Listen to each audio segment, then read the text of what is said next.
Hey, gang. Monday, up the middle, and both sides now. I'm wondering if Jane thinks I forgot about her because, as usual, I'm running late. You don't know it because everything else is actually happening on close enough schedule. What's that? That's good? Cool. All right. I got the alert that we're live, and I'm seeing all kinds of sexy stuff on Grand Axis, a underwear and bathing suit company that I absolutely love. Kind of actually love the owner more than anything. Steve Grand is God. Would love to at least be able to say to people that he used to be my husband. But yeah, definitely inspiration to get my ass back in the gym, which has not been there in a long time. Big day today. It is January 6th. It is the recertification or the certification of the election from November 2 months ago. It is the 4th anniversary of, well, another January 6th that seems to be something often denied, or I don't even know what to call it, but definitely something that we could have done better as a country, to just put it mildly. And what's disappointing, I don't know if it's fascinating, I don't know how to say it, but definitely that is something where it could have been done differently, including by the guy who's coming back in 2 weeks. See, 14, yeah, 2 weeks. That's 2 weeks from today. Yeah, that's hard to believe. I gotta message Jane just real quick.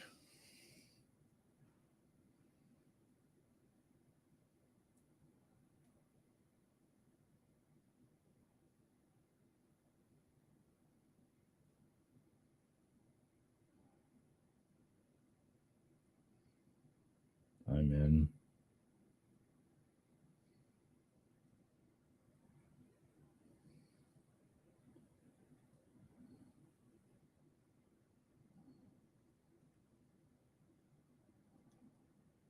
See you, and you already. I know I'm got a lot of dead air. Sorry about all this, people, but just had to get that. She might have been in the backstage and like waiting for me. Like, where is this guy?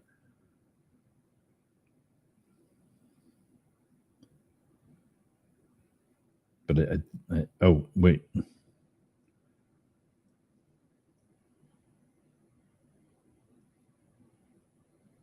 think she's in hour 2 today.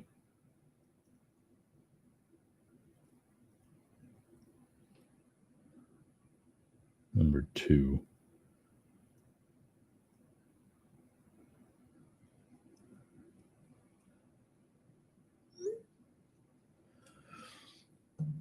All right, let's get on with it. So, knowing what she's going to want to talk about, because obviously we do some planning.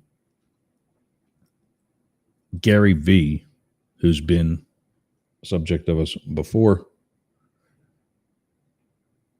is going to be today's morning motivation again. And then Pierre's Pot, the cleanup guys. And then the hangout for the end. That's it. Both sides now with Jane Stahl. She'll be here for the second hour. I brain farted. This is also the day where we have 99.1 WDJY for both hours. The only day of the week we get that. Who is this? Dude, you know I'm on the air right now, right?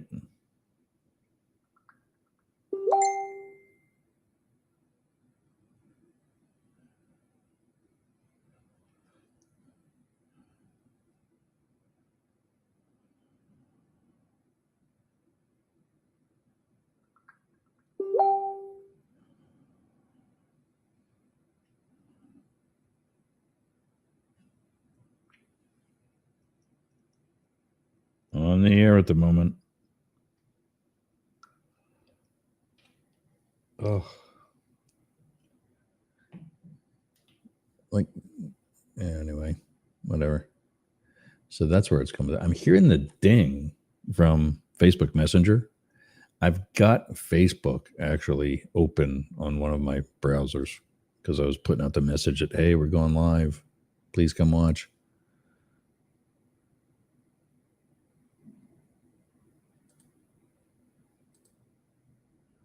Um,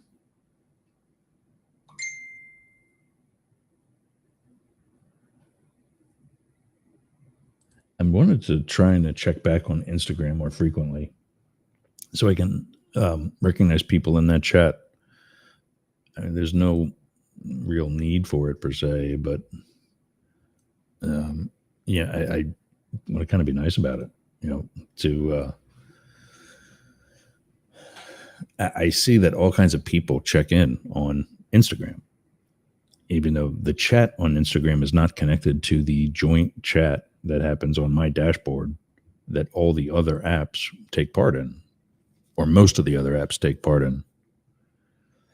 And so, yeah, I just want to reach out to them when they, but I got to, it's on another tab. So I got to actually physically look. I've got an overlay to show you that I'm kind of proud of. Meanwhile, don't forget to like, subscribe, and share. Don't do it right now because I'm sucking right now. But as soon as I find, there it is, the desktop. Oh, it's not. It's okay. I I was watching Hassan Piker, a Twitch. Um, what did I put this in overlays? I don't even know.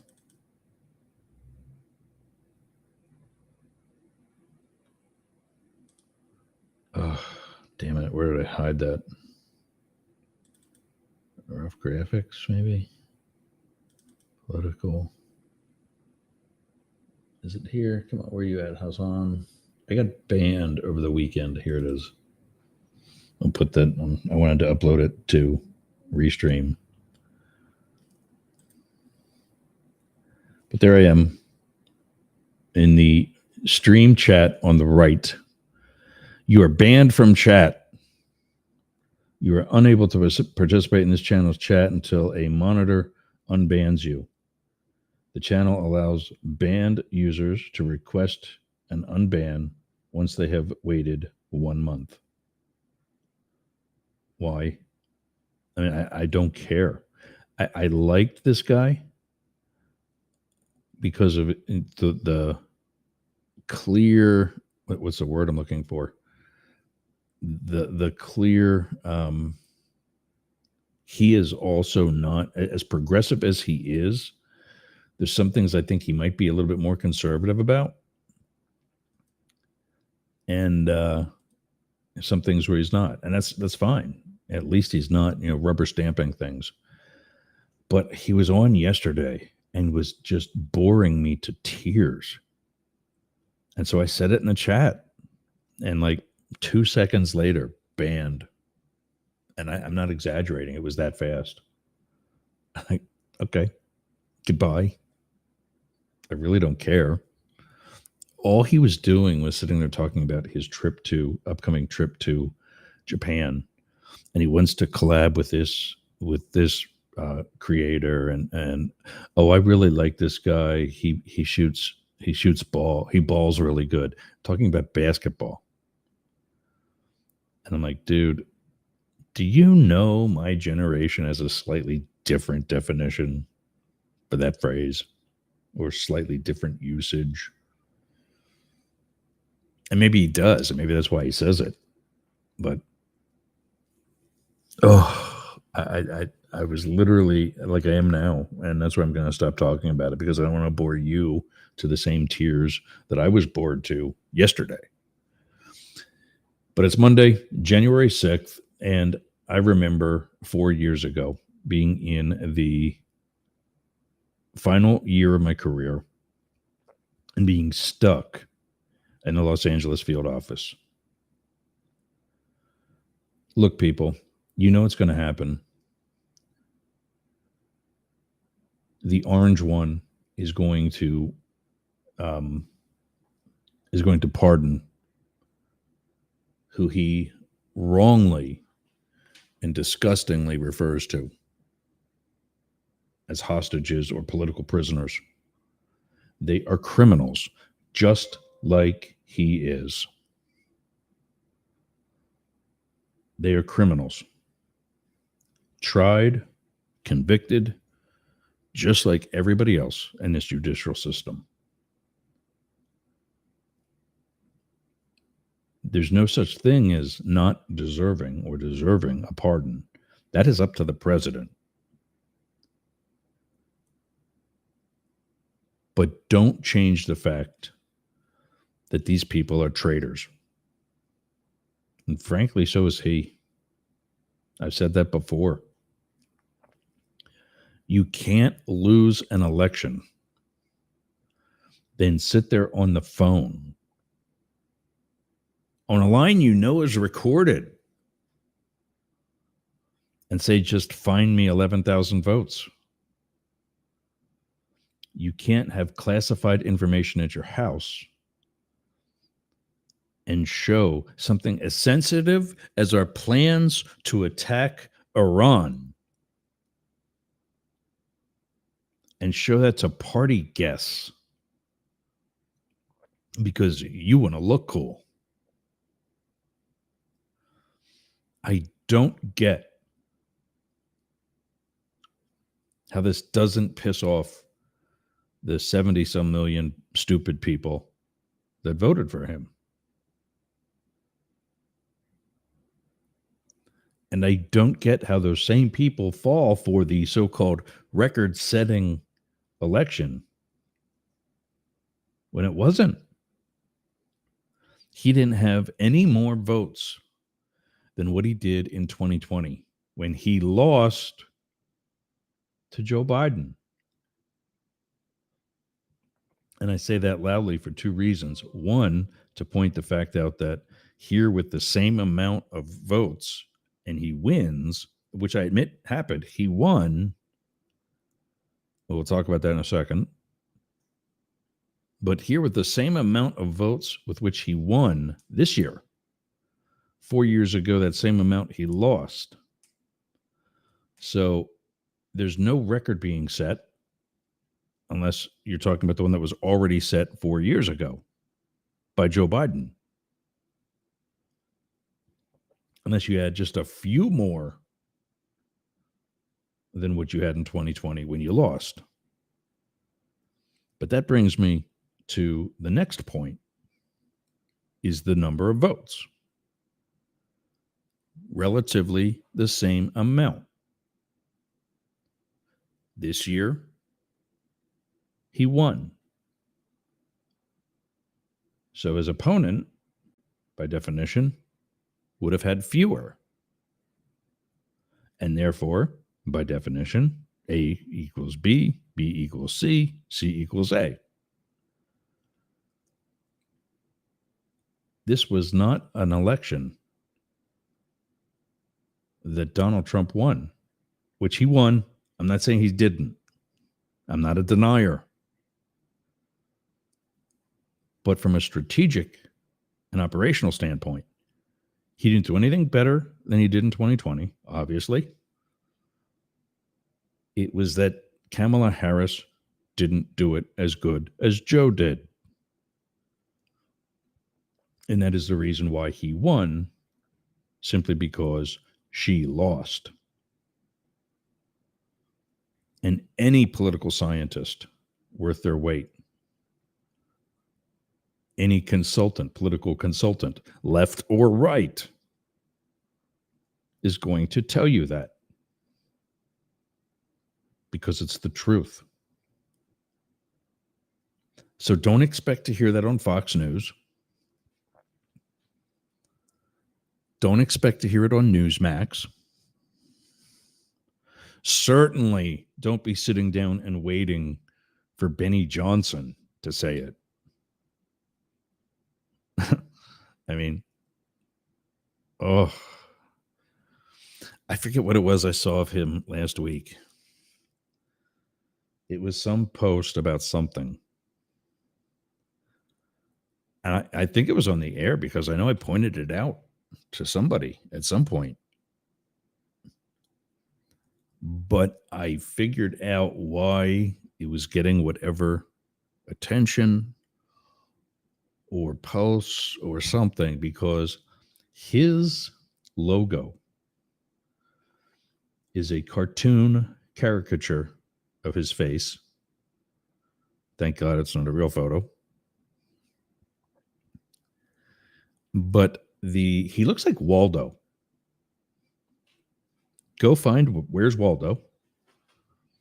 He is a black and white version of Where's Waldo. He's got blonde hair instead of brown, like the cartoon character Waldo does. But he has the same nerdy glasses. He has the same swoosh in his hair, like a big wave.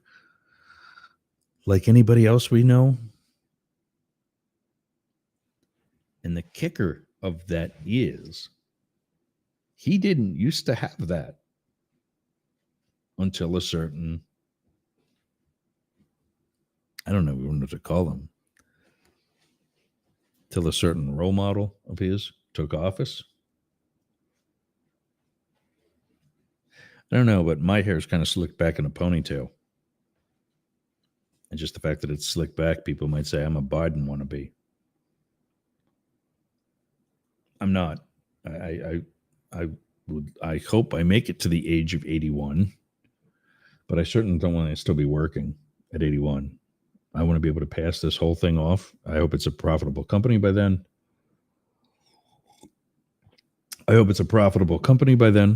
And I hope that, Zach is running it or his son. Let's see, in 30 years.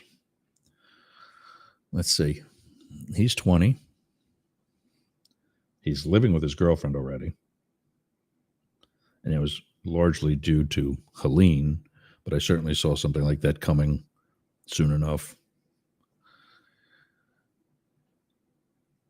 So he's living with her. I got a grandkid coming soon. I know I've got to. Although not yet, because, well, there's a personal conversation had when they were both here the last time. Point being, I know I don't have any kid coming in 9 months from now. But, sorry. I remember what I was like at 20. And I certainly remember what I was like. I was still dating women then. Although, if there was any hot guy in the locker room, what happened, happened. I'm not going to complain about it, especially now at 53. So, Pierre's Pot, we got the cleanup guys. For Morning Motivation, we got Gary V. It's January 6th. I wonder if that's happening now.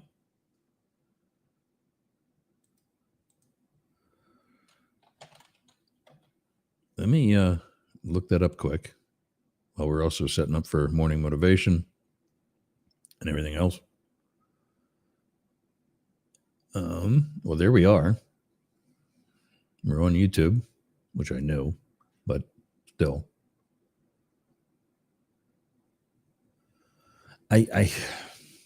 We always broadcast to other channels, and that's the channel that I want to surf from on YouTube is our show's channel. I don't even know if I can do that, but I don't want to do it from my personal channel. I've got like 20 followers. I used to have 4 because I did the intro video on my personal YouTube, is to those 4 people, and that's the title of the video, to my 4 followers. Don't bother following here. This is only for testing and for me to surf stuff that has no relevance to any of my other channels. And I've got like 7 channels. I know Think Media will tell you not to do that, but I've got 7 channels, and I'm not on all of them a lot, but I'm okay with that. But I want to see what C-SPAN Live Senate.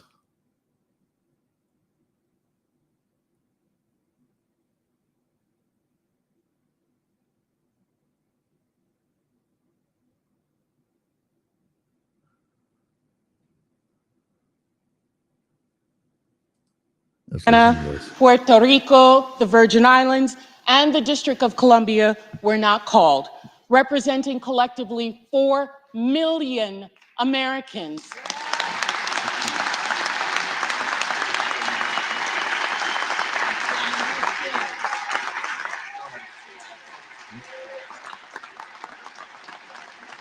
What?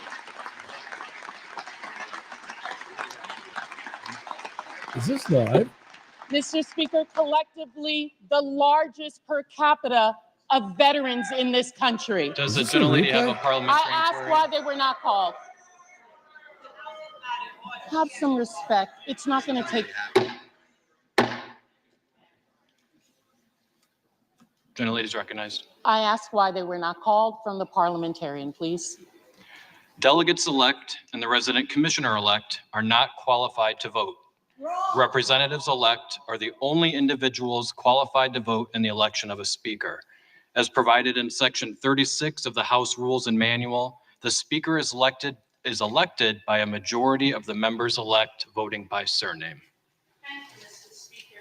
This body and this nation has a territories and a colonies problem. Okay, what was supposed to be temporary has now effectively become permanent.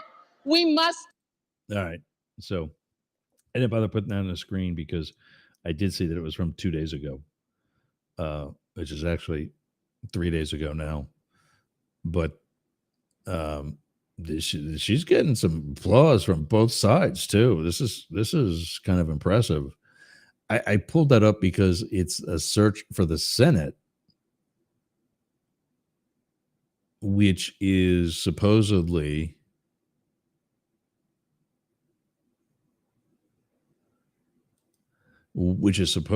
certified. Well, I know they're certified. I just don't know when they're doing it. That's Hakeem Jeffries. Plaskett erupts. That's who we just heard.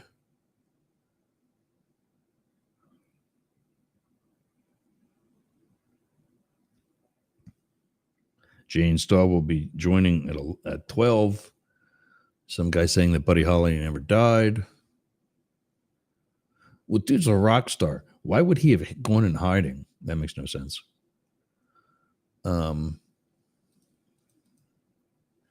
So let's just say Senate Live instead of C-SPAN.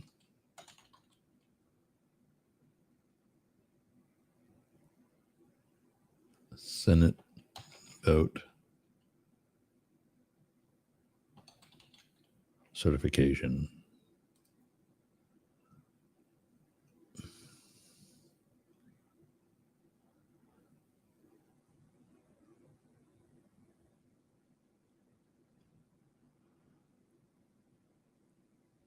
So, of course, Fox News is reporting that Kamala Harris is overseeing the certification of Trump, much like Mike Pence saw the certification of Biden.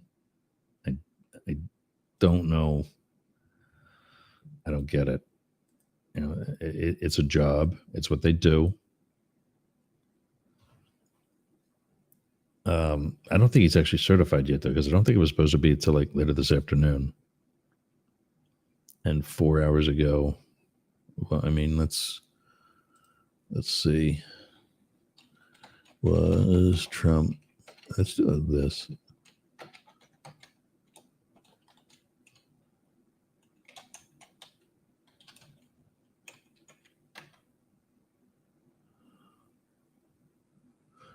Congress to certify Trump's election win on January 6th riot. Probably anniversary. The headline cuts out.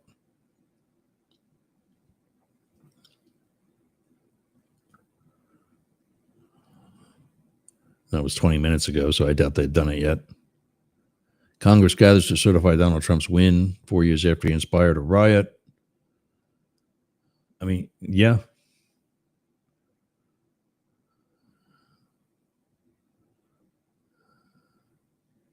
Congress will certify President-elect Donald Trump's exactly 4 years after he stirred up a mob that attacked the Capitol.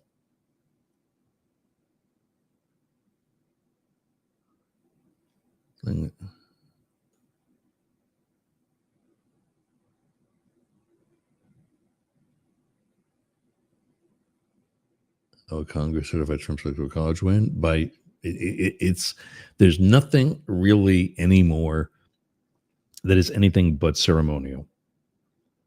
The certification of the electoral college election. In fact, there's actually no reason why this can't be done already.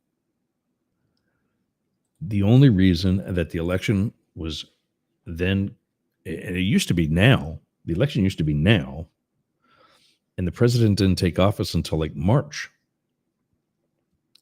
But it was moved to the fall for the weather because northern states had a hell of a time getting people out to vote in 8 feet of snow or whatever used to come down in January, according to my grandmother, my great-grandmother. But what took so long is that they had to be counted. Then it was by hand only. Paper ballots was all you had, and it was by hand only. And then they had to get those results from wherever and some of it was, across the country, like today, except you can't call anybody. They had to get those actual physical evidence, the votes themselves, to DC. But that took some time, especially to get it there safely. And then once it was here, it had to be validated upon arrival. Like, this is really basically establishing a chain of custody. And then it was brought to the floor where the official count was done, knowing what the results were already. And that's what we know. Trump's going to be president in 2 weeks. So, yeah, it is just a formality. It is an official act. And for that reason, it does need to be done. But it's not like there's anything going to change today or 4 years ago. Think about that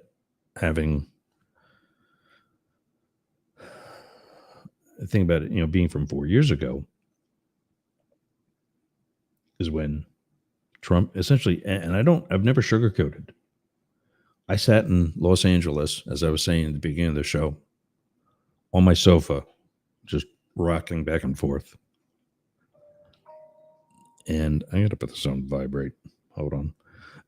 And just rocking back and forth because, I wanted to be in DC.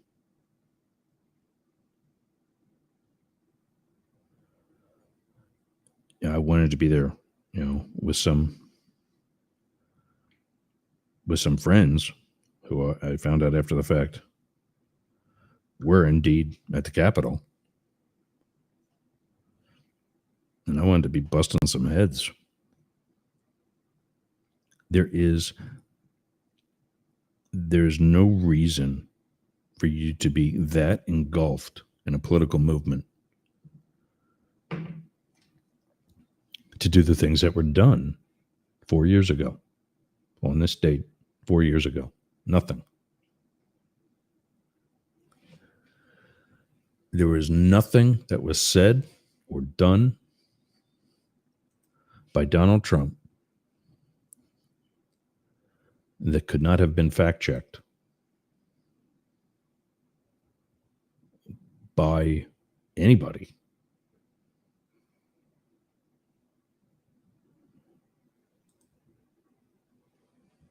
Yeah, Kenneth,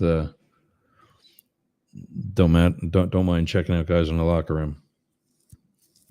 That's why I kind of feel bad for trans people and straight people. They don't get to be in the locker room with the people that they're into. Well, maybe the trans do. I heard about the guy at Penn. And if there's anything that's more on the conservative side, I'm not in favor of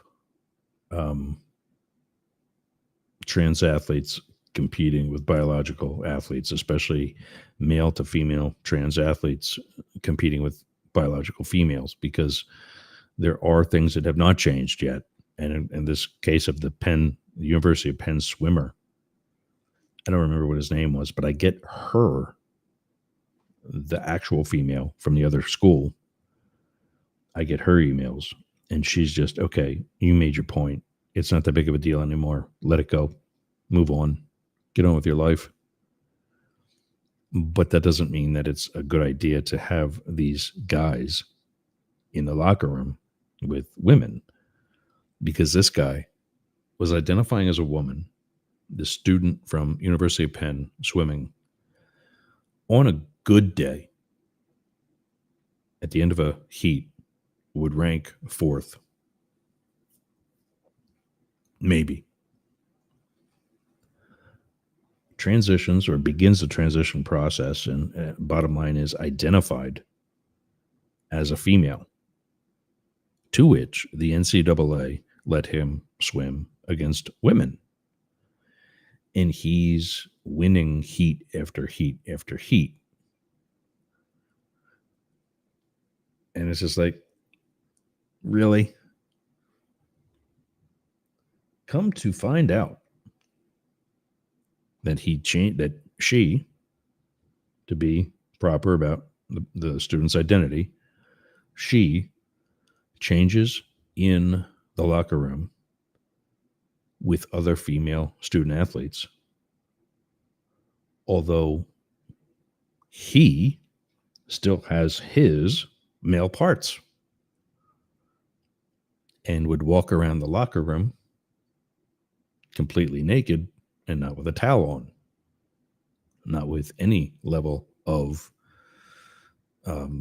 humility. As fun as that sounds,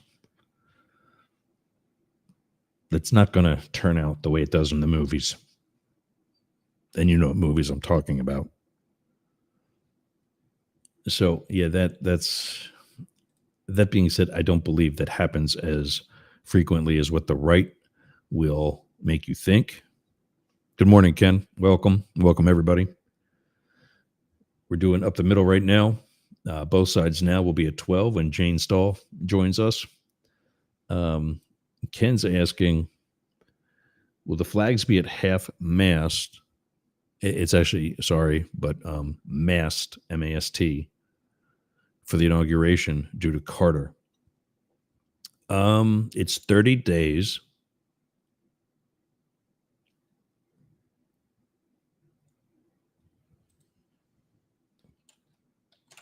What date did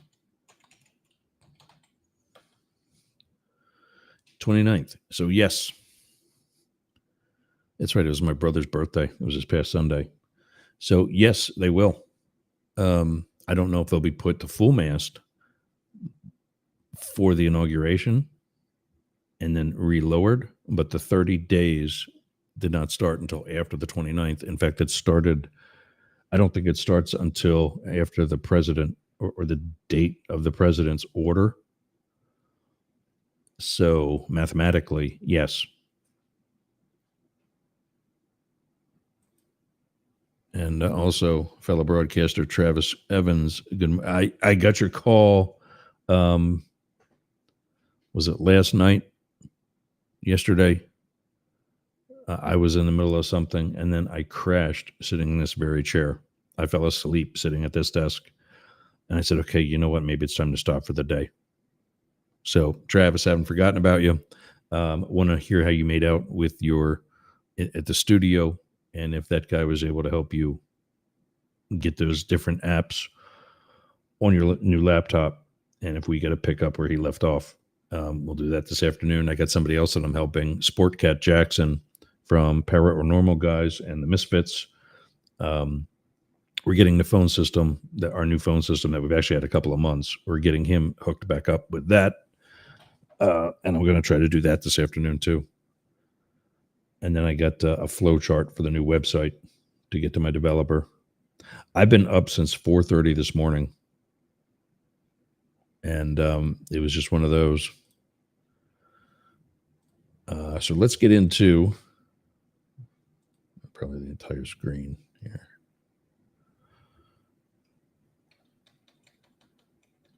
Today's morning motivation, Gary Vaynerchuk.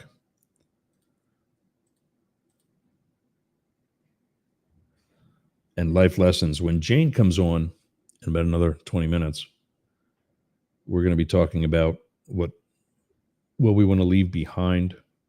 And in some cases, especially mine, who we want to leave behind in 2024.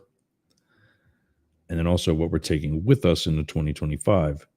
And with that, where do we need to stand our ground? Where do we need to remain flexible? And so on. And so in going through my files of all the different quotes, these 7 life lessons are, good for us to review before to actually, she's here. So Jane's here. So let's bring her out early. I think she'll want to see this.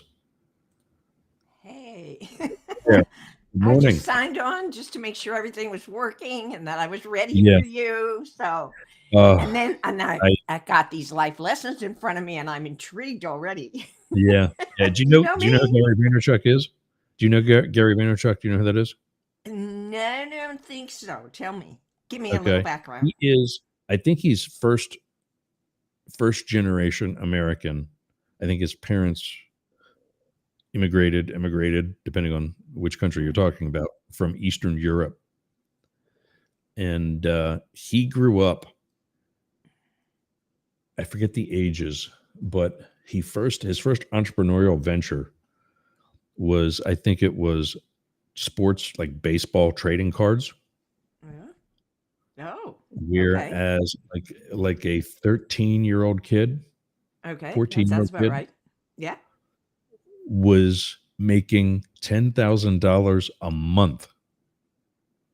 Holy cow. With a kiosk in the mall, one of those displays that's in the center of not a store, but it's in the center. Yep. Mm-hmm. With his, Gary's cards or whatever it was.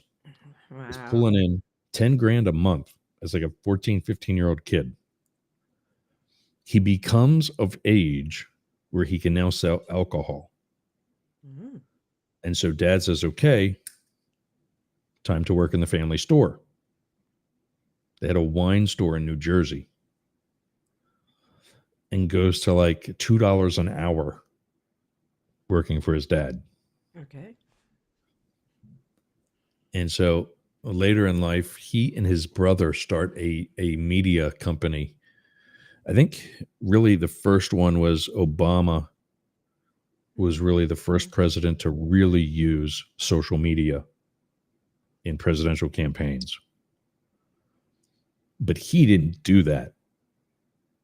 In fact, his campaign staff didn't do that. They hired a publicist who did all that for them, created the hope messages and, the Obama campaign messages on social media. And they were the ones that, at the direction of the campaign, they didn't just say whatever they felt like saying. The campaign directed that, but then they would edit. As you would edit my paper as my English teacher, they edited the message to get it out accurately and with strength in social media. That's also what Gary Vaynerchuk and his brother did. And then they also created like another type of media, like videography type stuff. And it just blew up so strong for him that he now basically also does public speaking on how all that happened and why and what really the strength of social media is. and he's become, I hate using this word, but he's become an influencer. And he's really actually somebody worth being influenced by, because, I mean, he had nothing. Absolutely. And absolutely. We should get on his train. Yeah. built it up as, from 14 or whatever that age was. Fantastic. That's very inspiring. Yeah. And that's the whole point. Monday motivation or morning motivation. I've got a follow of different people like Gary. The two top you do are Steve Jobs, who I have 11 different photos and quotes from, and Gary Vaynerchuk is 15. He's the most. Wow. And today, the one I chose for today, because it fits what you and I are going to do. Yeah. I have it. Yeah. Number one is, if you live for the weekends and vacations, your crap is broken. Shit is broken. Yeah. And we're still on AM FM, so I got to behave myself. But your crap is broken. But your stuff. Yeah. And the funny thing about him, you see him there. He's got kind of messy hair. He's in a t-shirt. Yeah. He's got one of those cool, trendy TEDx speaker mics on with the small boom that they use on the TEDx speeches. But then he's also got some lavalier mic on his shirt. So whatever they're doing, he doesn't care. Just clip it to me. If they see it, they see it. I don't care. There's a famous story about one of his earlier speaking engagements. He was going, I don't know, somewhere to speak. They wanted him. They said, okay, thanks for saying yes. We'd like you there to speak for an hour. Everybody there will be dressed in business attire, so you should probably also be wearing a suit, blah, blah, blah, whatever. He says, okay, I'll be there for 15 minutes, and I wear sneakers and jeans and T-shirts and a mesh baseball hat. And what are they going to do? Say, we don't want you? I mean, they're paying thousands of dollars to have somebody that people actually want to hear. You're not going to tell them how to dress. And he was a big start in the more casual dress among professional influencers, that he's like, what's it matter what I'm wearing? You ain't here to see me. It's part of the statement. You're here to hear me. It's a really, really important part of the prop. It really is. You're here to hear me. Yeah. And I'm not here to impress you with how I look. I'm here to I'm here for who I am. And this is who I am. And I think that was especially strong because at that time, and even still today. Oh, still today. You go to hear this, Tony Robbins or any of those type of big rally types. Like if you want to start flipping real estate, or, I've seen them, I've never been to one, but I've seen them in day trading. All the presenters are in like pimpin' type business suits, like really snazzy, as my grandmother would say.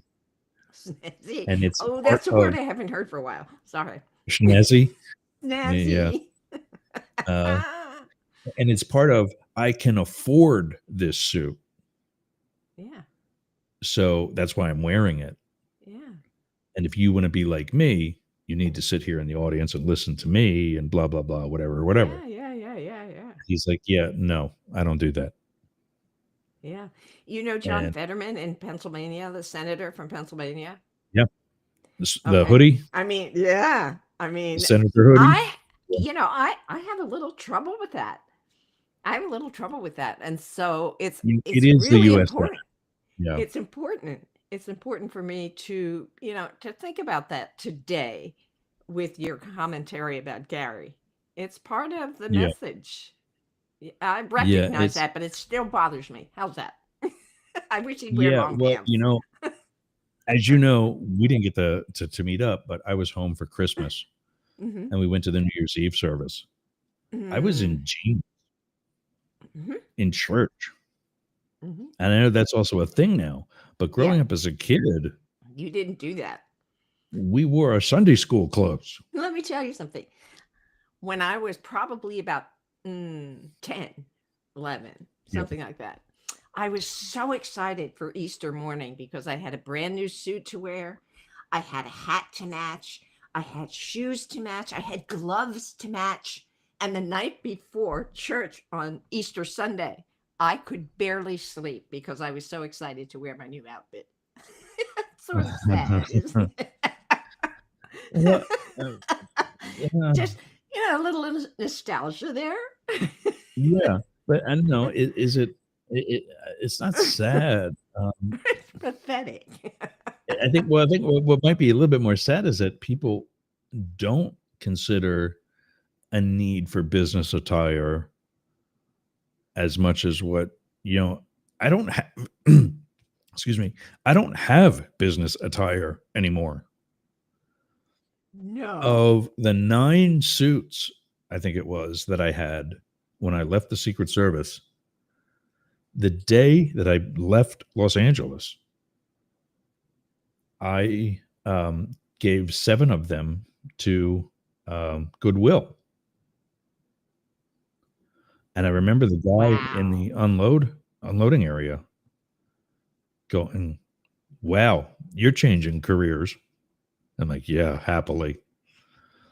Of course, I did keep 2. One was a kind of larger fitting suit that I knew I might have to grow into.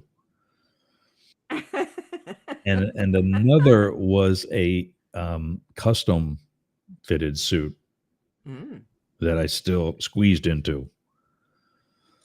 They're both gone because they were hanging low enough in the closet that they're damaged. No kidding. Blood. So I don't have No this. kidding. Yeah. Wow. In fact, really, those jeans, which were my dad's, he gave them to me on like another prior visit. I think when I was home for that early Thanksgiving earlier this year. Okay. He gave them to me then. And yeah, that's like really the nicest pair of pants I have right now. Wow. Well, I still have my teaching wardrobe. Yeah. It's hard. I'm not there yet. I'm not sure I ever will be, but it'll be easy for my children to empty my entire closet, somewhere, because they have no need, use, interest, whatever in it, but it would be painful for me. So why should I? Yeah. No, I mean, if you got the space, Painful. if you don't need the space. Painful. Yeah. Yeah. I don't need it right now. I mean, it would be nice to some degree. Plus, I have holiday clothing. I mean, that I used to like to wear to parties. What was what's the sweater? Around the holidays? I don't do that. I now need dress pajamas. Remind me. I now need dress pajamas. What is the sweater? Do you remember the sweater story? What? from your one vice principal? Hey, I'm wearing a sweater. No. What was the sweater that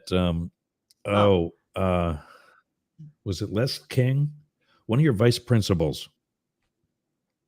Okay. There was the story about you and the sweater. Yes. Oh my goodness, you remember that? Yes. Yeah, that was it was a really unusual blue. That's right. I mean, it wasn't quite aqua. Okay. It wasn't quite baby blue. It was really unusual and very pretty. Almost like a hint of and he like a hint of green. And he compared me to that. No, it was blue. Okay. But it was, for whatever reason, it was unusual, but it was very, very pretty. And he commented on how pretty it was and how pretty it was on me. And he said, you remind me of that color. I said, oh, and, took it as a compliment. Yeah. But then he said, people get tired of it. It's one of those colors you can't wear every day because people would tire of it. Yeah. Which reminds me, this is great. I'm glad I'm on early today because we have lots of things to talk about. But that reminds me of yesterday. Now, yesterday at Studio B, we started the first of a Sunday series. Oh, yeah. and our presenter yesterday, and by the way, your mom was there, but I didn't get a chance to talk to her, and I feel really bad about that. Somebody called me in the back, or I had to go in the back, and by the time I came back to talk to her, she was gone. Anyway, Oh. Yesterday's presenter was Christina Leeson, Mhm. who is a psychic medium, and she was there to share with the audience, and we packed the house, by the way. There Very was cool. not a seat left anywhere in Studio B in the gray gallery.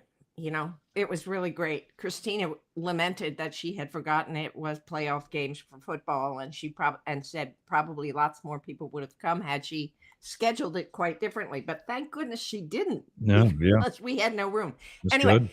psychic medium. She was there to share her recently published book called Respect the Dark, Live in the Light. And her part of her point was that she was talking to Jeff about this. Part of the point was that if you live in the light with all, and you walk around all positive all the time, people get annoyed with you because you reflect to them what they are not, negative people. And when you're in the presence of more negative people, you reflect to them what they are not, and it annoys them. And Yeah. it was really interesting to hear her say that, because my mother, when I was a little girl, I have a story there too. I have lots of stories, but I have a story there too, when I'd get discouraged about my classmates and, that they weren't as friendly or fond of me as I had hoped they would be. She'd say, well, Jane, they're just jealous. And I always thought that was really an excuse. But what she was telling me is exactly what Christina Leeson was telling me yesterday. Because as a little girl, I mean, I wanted to do everything. I was excited about everything. Yeah. And, it annoyed people. And it still does, by the way. When I went to the high school and started the pep club, you were there at the time. You may not remember. Yeah. But I started the pep So club. we And talked about that. and my teachers, my fellow staff members, many of them were really unhappy with me. Really. I mean, I annoyed told them me to that. death. Yeah. Yeah. I Yeah, wasn't you sure told your me that. audience. Yeah. Anyway. I had forgotten that you transitioned over to the high school the same year I did. Mm-hmm. I didn't have you for anything, but yeah, I remember the pep club now too, and I did before, but yeah, it's just, why would they? And that actually gets into number 2. Don't dwell on your weaknesses. Everybody else is already doing that for you. Yeah, that's Why true.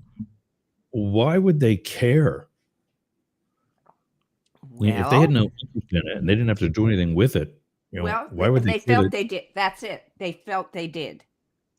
They felt they needed to participate in the opportunities that the kids and I were creating for people to be more positive, to be more active, to be involved, to create ideas and participate in the ones that the kids created for them. For example, I mean, I probably told you this story already, but part of that first year was in the spring. We did all kinds of things during the fall. We did pep rallies and Mhm. the vote. Did I tell you this? And the VOTEC students were all that I taught.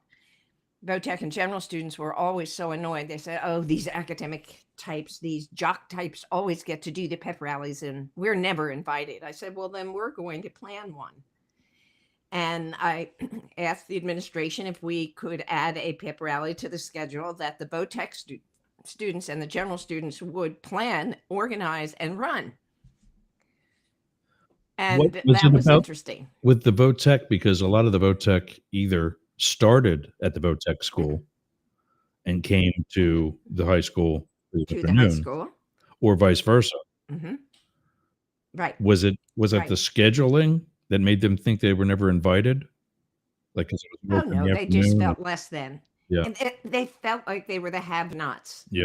Like MAGA people. Yeah. Okay.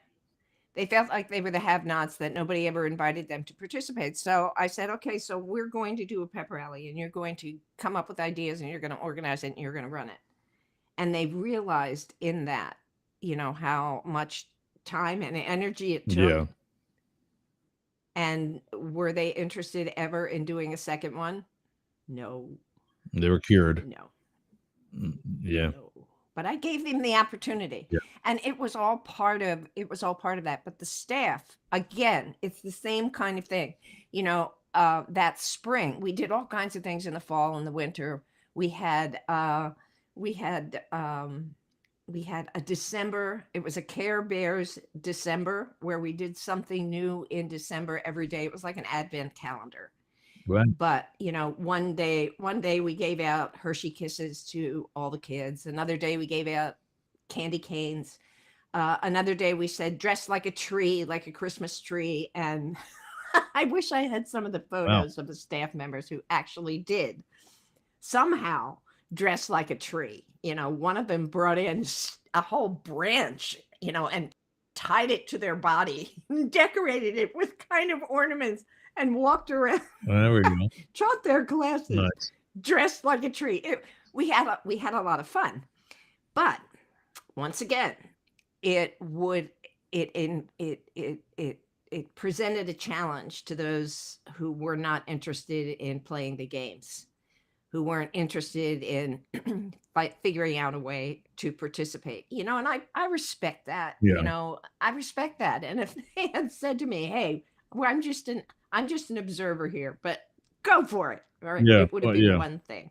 But instead, they said nasty things about me to one another and to me, and wrote me letters and wrote me letters and notes to say that I was ruining the children's education because they weren't concentrating on their academics. They were concentrating, which is in part Meanwhile, not false. Anyway, no, I don't agree, because what did Dr. Fager tell us at Junior High West? I remember coming there. I don't know exactly. Well, I remember coming there as a 7th grader. He was there for his 3rd year because he had come in with the current 9th grade he was great. class. They hated him too. Just FYI. I didn't mind him. And one of the things that always stuck with me that he said to us, and I felt bad more towards my 9th grade year because I wasn't holding up to it, was that if you stay more active in things like band, sports, or some other after-school activity, you tend to do better in class. Mm-hmm. And I was doing active things like hockey outside of school, but I still had the mentality that it wasn't an after-school activity. Right.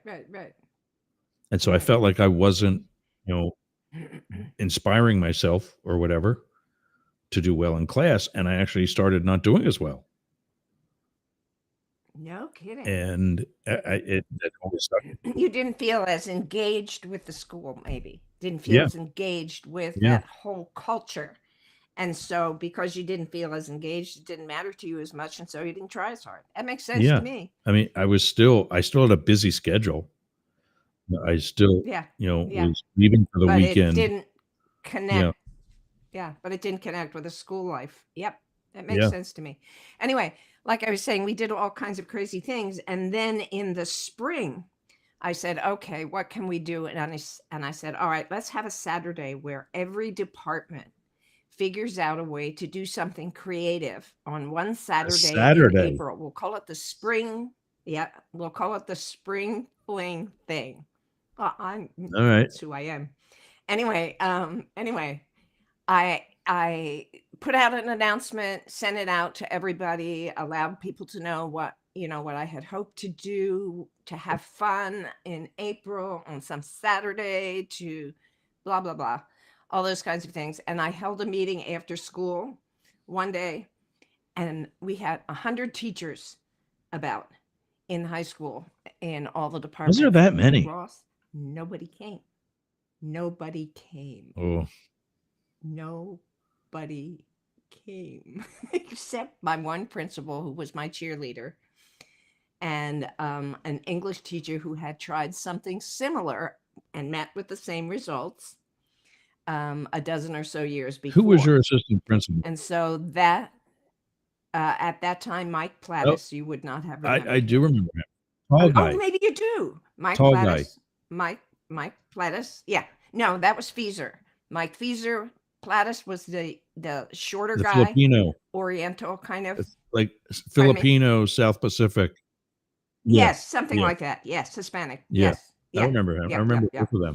Anyway, they were both, I mean, it's like Bob Wood has said that his wife, Sandy, all her principals loved her because, as she said, and I took a lesson, you know, she made her principals look good. She made the school look good. And that was what I did.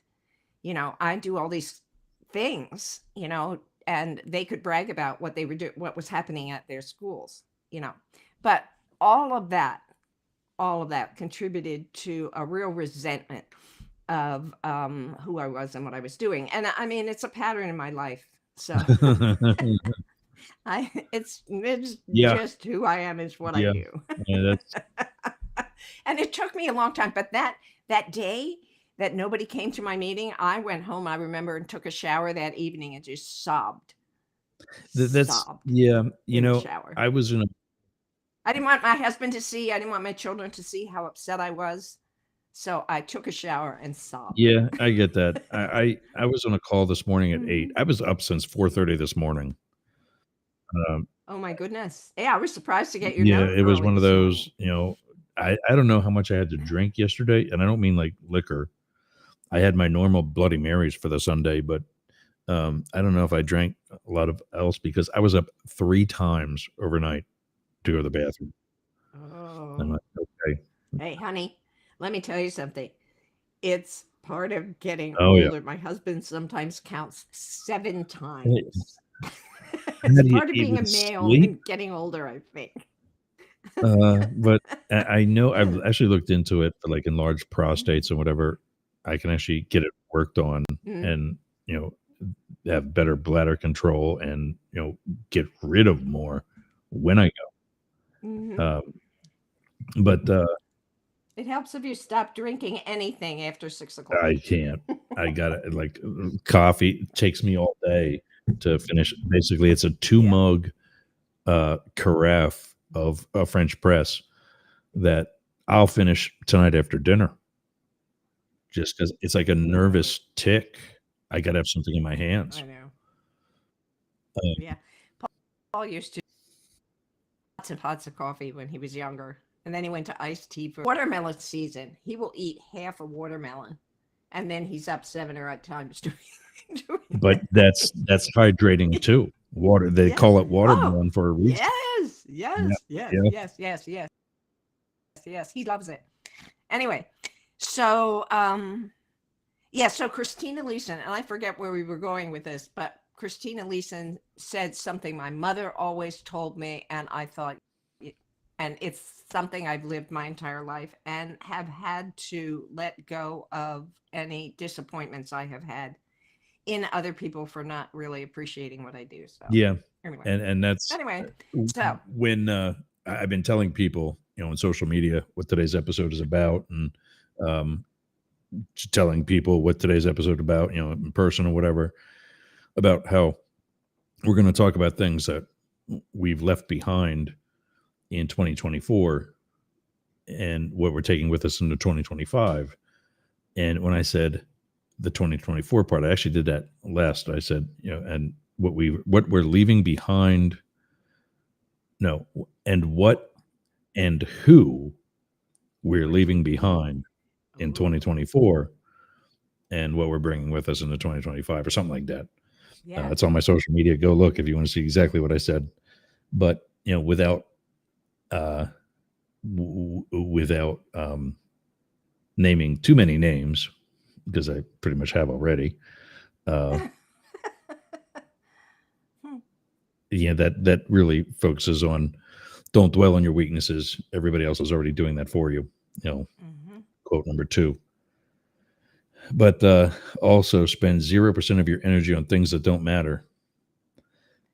Maybe that's the other teachers. The Glee Club didn't matter to them. Oh Yeah. yes. Oh yes. The Glee Oh Club didn't matter yes. to them. So Oh I yeah. just followed Oh Gary. yeah. You know, the one that was the other teachers, you know, that I had to let Yeah. go of early, you know, and I spent absolutely no time in the faculty room. Because of that, I spent it in my classroom, or I'd run home for lunch and let the dog out. But the harder part is friends and family when Yeah. they Oh, aren't yeah. part of your Glee Club, and sometimes they're not. You know, Yeah. that's the hardest part. That's the hardest part. That's really hard. Yeah, that took me a Yeah. long time to No, let go of. agreed. Yep. And Agreed. I think you've had that experience recently, Yeah. perhaps, and it's really I still hard. get people asking me how Christmas was. I'm like, oh, I really don't want to talk I about know you shared, yeah, you shared that with me a little bit. Yeah, it. I I'm went home sorry, and sat there. but that's horrible. So whatever. This, And this, okay, yeah, it's moving on. true what I told to mom and dad about doing that again. Number 4, Mhm. there's no reason to do stuff you hate. Stuff. None. Yeah. And I Yeah. told mom and dad that. I said, Yeah. you can come down to me. I'll pay for it. And you know you got a place to stay. You don't have to even get a hotel. Although right now I think they'll probably want to. Yeah. Because the whole house is so probably construction have site. to. Yeah. But and Yeah. it's cold. You know, it's getting cold down here too. And so I got all 3 heaters on the wall heaters running, and I mean there's holes in the wall. You know, right at my feet are holes in the wall that go right out to the garage. And the bottom frame, or the bottom panel of the garage door was damaged because that's where the flood pushed in. So there's nothing stopping a squirrel or something from coming in right straight into my house right now. Yeah. Yeah. Yeah. Yeah. Yeah. But Anyway, no reason to do stuff you hate. yeah. And so, you know, while sometimes I think, why doesn't my husband participate with me in all the things that I do? But he would hate it. Yeah. So he goes to the casino instead, which I hate, and I don't go. Yeah. So we've And come to that. I was gonna say, do you have that? You both need your, what an ex-girlfriend of mine used to call me time. Oh yeah, personal space. Yeah. Oh yeah, we've worked that out fairly well. Yeah. Yeah. Yeah. Yeah. It's the expectation, and this was earlier in a relationship, and I don't think I'm alone in this at all. Yeah. I mean, you expect to do things together, all things together. You expect to have the same friends. You expect, you know, that what I'm doing, he'll want to do too, to support me or to enjoy it with me, and so forth and so on. Those are expectations and assumptions we bring with us that, you know, that was part of get rid of those assumptions. Got to get rid of those expectations because they'll kill you in a relationship. And that takes a little bit and maturity in a relationship to get there. It took me longer probably than most, but I'm a slow learner. Were you not as independent right away? I felt I shouldn't be. I've always been independent, and Paul has always encouraged me to be that. Yeah. Okay. Yeah, I kind of get. I don't know Paul well, obviously, but I know him, you know, well enough from having lived in Boyertown and so on. I kind of got that impression that you know, he's like, yeah, I'll see you at home, you know, whatever. Yeah, exactly. You know, yeah, exactly. Yeah. And the only bad part now is by the time I get home, it's about time for him to go to sleep. Yeah. So we don't have a whole lot of we time. Okay, dude, it's fine. Speaking of sleep. Oh, speaking of sleep, it's not about how much you sleep. It's what you do while you're awake. It's what. Yeah. Yeah. Yeah. Yeah. Yeah. Yeah. And yeah, I'm going anyway from up to bed. Like I said earlier in the episode today, I fell asleep sitting in this chair last night working. And when I snapped out of it, and I was like, okay, you know, I should just probably stop and go to bed. Mhm. And then, 5 hours later, I was right back here. Well, sleep. There are people in my life who say, "Oh my God, I only had so much sleep last night," whatever it is. It's like, it doesn't matter. I mean, you're awake Yeah. now, you know? Well, Right. I should go back to bed and get a few more hours. Why? I don't get that. I, But I can I remember, something I can remember, I I can did this remember, morning. okay. I did this Yeah. morning because, I was sitting here and I knew I had a call at 8. So like at about 7:15, 7:30, I went back in and lay down till my next alarm went off. And Yeah. Well, that's different. You obviously needed the sleep. yeah. Oh yeah. Yeah, because I didn't get enough at night. Yeah. And Well, fun. I remember days, through my maturity, shall we say, Yeah. my physical maturity, there were years where I'd be awake from 2 to 4, just regularly. And I was teaching at the time. And it was like, damn, excuse me, That's all right. darn, That one, I I think that one we can say. should, I Yeah. need to get back to sleep. So I remember worrying about the number of hours that I slept.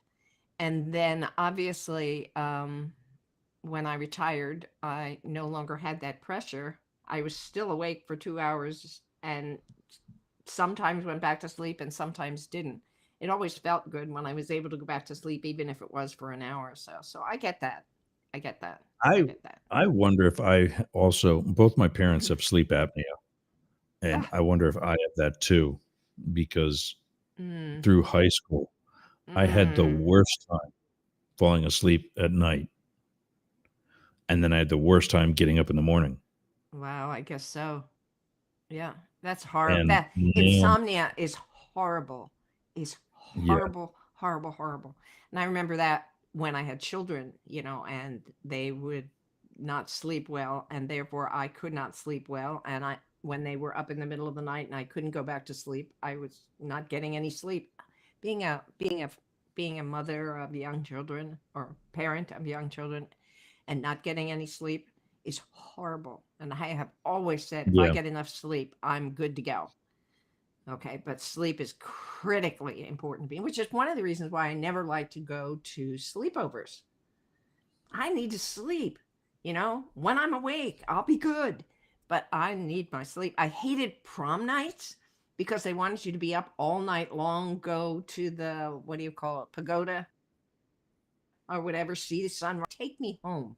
I need oh, to sleep. I'll be back at you later, but take me home. I don't want to be anywhere but in my we did bed. we did breakfast. We went to What? we did a breakfast. We went to like I don't know to like some all night diner Oh, and okay. and to a breakfast because I remember getting Lisa Clark home.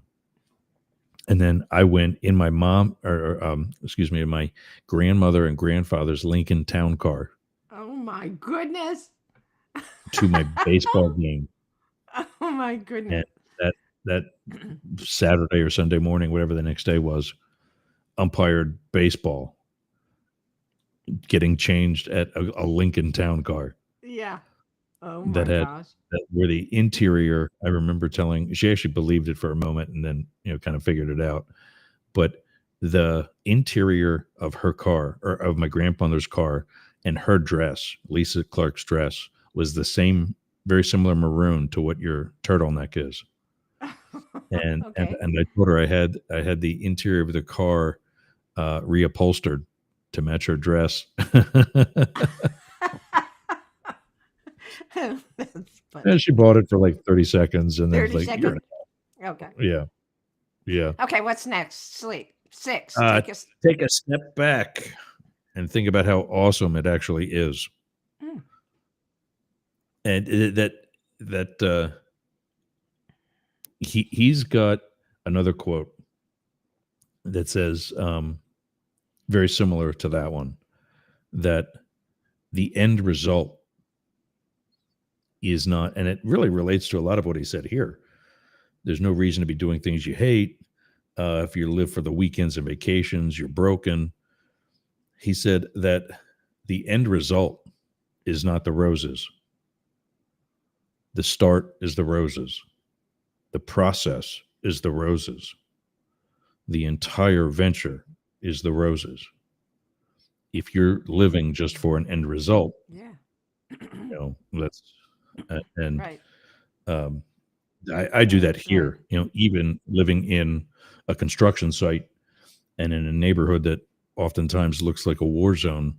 It's been the end of September that we had Hurricane Helene, and just today there was a crew out front again picking up more debris and hauling it off. We're in the end of December now, in January, and people are cleaning out. People are rebuilding. So instead of getting a dumpster, they're putting stuff on the street that's being taken away by the county government.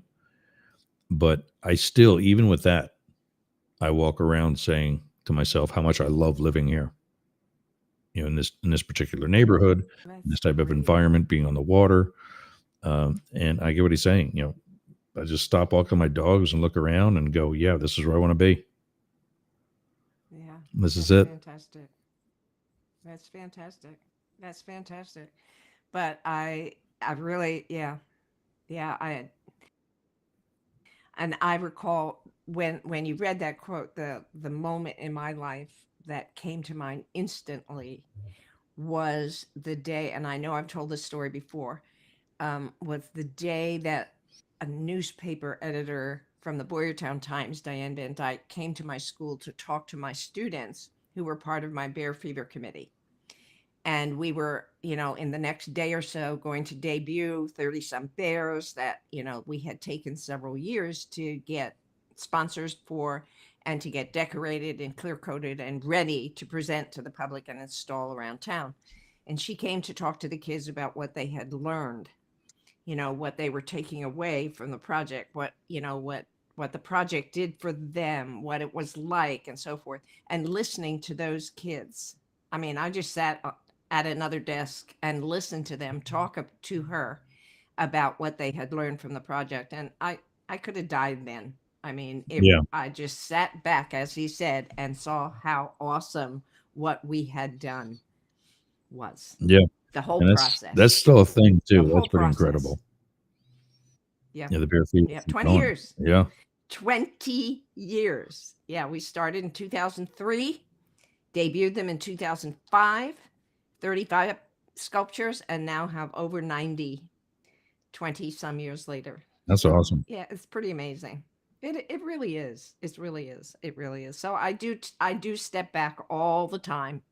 And at the end of the projects that I have done at Studio B, where we have published books of poetry and prose and had an exhibit and done various activities throughout the community on the theme that we set and were funded for by grant.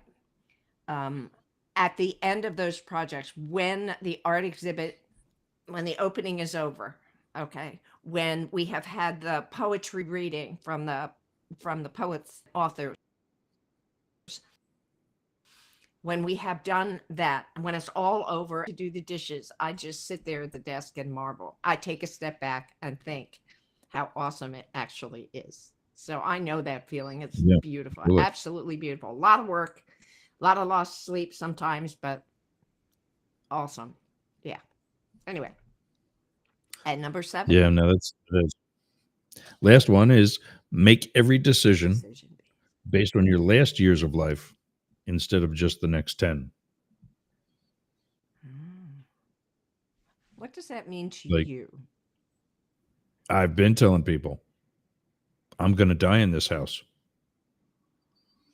So this is the house I want to spend. I've crossed the country 4 times and moved times other than that. This is where I'm staying the rest of my life. If I meet some guy and I'm no longer single and we go to his place, it better be a damn good place and he better be a damn good guy. Or we're keeping this as an investment property. Where you can always return to. Yeah. For vacations, I'm thinking. Yeah. Yeah. But I mean, that gets also to what he said about the whole process being the roses. If you live your life for a weekend or a vacation, or just for, the next couple of years till I get through this job and can retire. Worry more about setting yourself up for the retirement than just trying to get through the next 10 years of your career. Because you still have life. I'm 53. I'm 53, retired for 3 years. And I'm not, I just in a coaching call that I attended earlier this morning because I was awake. There was this lady saying about how she never graduated from college and she always felt inferior about the fact that she never graduated from college. And everybody else was like, you work for yourself. You've got all kinds of other certificates and educations that are benefiting your clients. Who cares? What does that, and I felt like jumping in. There were enough people talking, so I didn't bother. But I remember when I was at Penn State, one of my history and political science professors said, the only thing this 4-year degree is going to do for you is earn you the right to flip burgers at McDonald's. If you're going to stay in history and or political science, you're going to get at least one doctorate. And what cued me in was when he said at least one. Like, oh, wow. True. And that's whether or not you get a master's in between the 4-year and the first doctorate. Right. And I still consider myself having used my degree for both history and political science, in that, I was in the government for 21 years. And I wasn't like a legislature, but I saw a lot of it legislated. I saw a lot of history and political science in the making. But to know that I've done all that, and I'm only in radio in that now because obviously I've got the experience in government, in politics, in history. That's something that I can easily talk about at length with expertise. I was thinking about that the other day. I was like, I don't need to be doing the radio thing. This isn't for me. There's a real entrepreneurial need for somebody to talk about politics from a perspective of both sides of the political spectrum. Nobody's doing that. And all the social media coaches will tell you not to do that because you're going to lose too much of your audience. They're going to flip-flop. And I'm like, if I make this engaging enough, if we make this engaging enough, you and me today, Philip and me on Wednesday, Matt, Blake, and me on Friday, and then whoever joins me whenever on a Tuesday and Thursday, if this is engaging enough, the right is going to come back when I sound like I'm coming more from the left, if for no other reason than to challenge me, and vice versa. You are. If I'm sounding conservative today. You are. Yeah, you are. You're absolutely correct. I mean, critics, the people who are you have to be one or the other, are also. But you have made. I hate to use this because it sounds like you have made all but a more. To say what we would like our legislators to do is both sides now. I mean, forget making your partisan side happy. You do what's right for everybody. Negotiating in the middle. No, right. But right, you streams on both ends. You absolutely will, but too bad. Voice in the middle is absolutely necessary at this point. We've got to keep it going. We got to strengthen it. We got to have more people, more legislators develop a spine. Yeah. Sadly. Yeah. Anyway, but No, Just a you're right. twist. It does come to it does come to a bunch of people that uh, it's like they're afraid to buck the status quo. Well, they're Like wanting to keep their jobs. look You at can't Biden. hate them for that. You can't hate them for that. I don't know. Look at Mitt You can't Romney. hate them for that. Look at Mitt Well, now Romney. listen. Look at Liz Cheney. I know. Look at Adam Kinzinger. I know. They lost their job. Yeah. Mitt They Romney lost didn't their retire. job. He was forced out. He lost his job. Yeah. Yeah, they lost their job. And they can rationalize and could have maybe for many years sticking with the system, making little compromises to their moral code with the idea that, hey, I'm an adult in the room and I might be the only one and I should at least stay here to keep things as rational as possible. But, I respect them for not wanting to lose their job. Okay. Yeah. At the same time, I think at this point, there's nothing to lose. Yeah. We've got to rebuild something somehow, and I don't know how it's going to happen, but it's not in the same old way. Yeah, we were talking about that on Friday. Yeah. That we need to hit a legislative and governing rock bottom. And I'm like, and I said it before, I'll say it again, and I'll continue to say it. You're telling me January 6th was not a rock bottom? That was a high point? No, it wasn't. No, it wasn't a rock bottom. No, everything's got to fall apart. Everything's got to fall apart. Like my husband says, we got to touch the stove. Yeah. Yeah, and we haven't touched the stove. I mean, people, when they start cutting Social Security and Medicare, you're going to get a whole lot more people invested in what's going on. Now, will they be able to do a thing? I'm not sure. No. I doubt it, actually. It's going to get pretty... I just worried that if something like that does get cut, and we oust the people that did it, are we going to be able to bring enough people in that are going to bring something like that back? Don't know. There's one meme, and I think I mentioned this in our last show. There's one meme, and I don't have it at the ready to quote it, and I'm terrible at quoting things word for word. But there's one meme that says, we have developed a country that values money. The more money, the better. Yeah. And it doesn't matter what you do. What matters is how much you can acquire. Right. That's the system. That's the country we built. That's the country we are living in right now. Nobody cares except how many toys you have. And don't you know, the man who dies with the most toys wins. Yeah. Right? Yeah, that's ridiculous. I love that. I love that quote. Anyway, I got to take a quick break. Getting to number 7. You do? Yeah, I got to take a quick break. That works for me. When we come back, what you and I are going to take with us into 2025 and leave behind. Well, I have a few more things to say about number 7. Oh, okay, go ahead. Okay. All right. We'll come back and do that. Okay.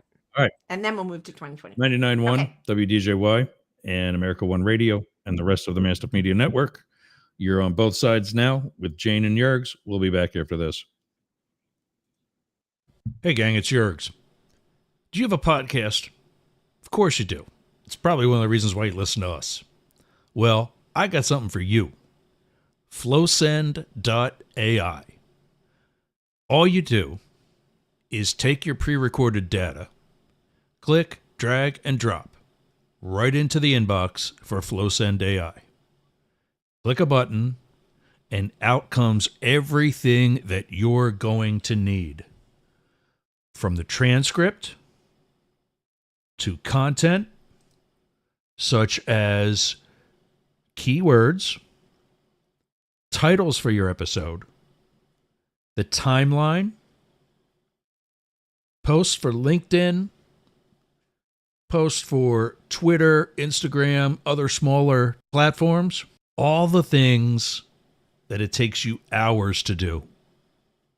in literally minutes. So go to flowsend.ai. Tell them Yergz sent you and get your subscription today. Worth every penny. Flowsend.ai.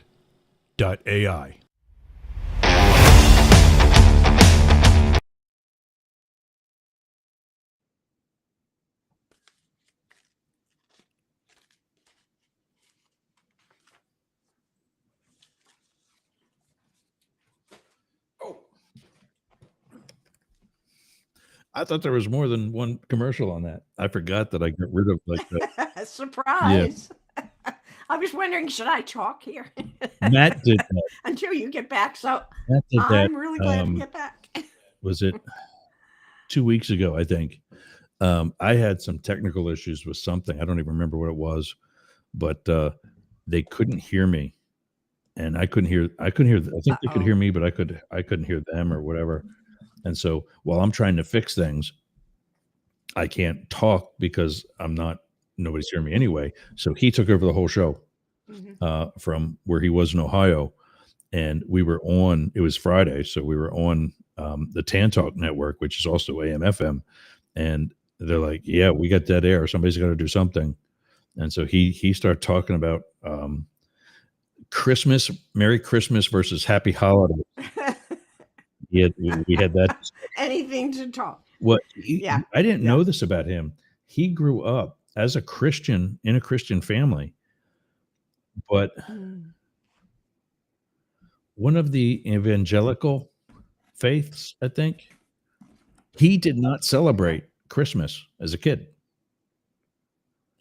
He was of the Christian faith that did not celebrate Christmas.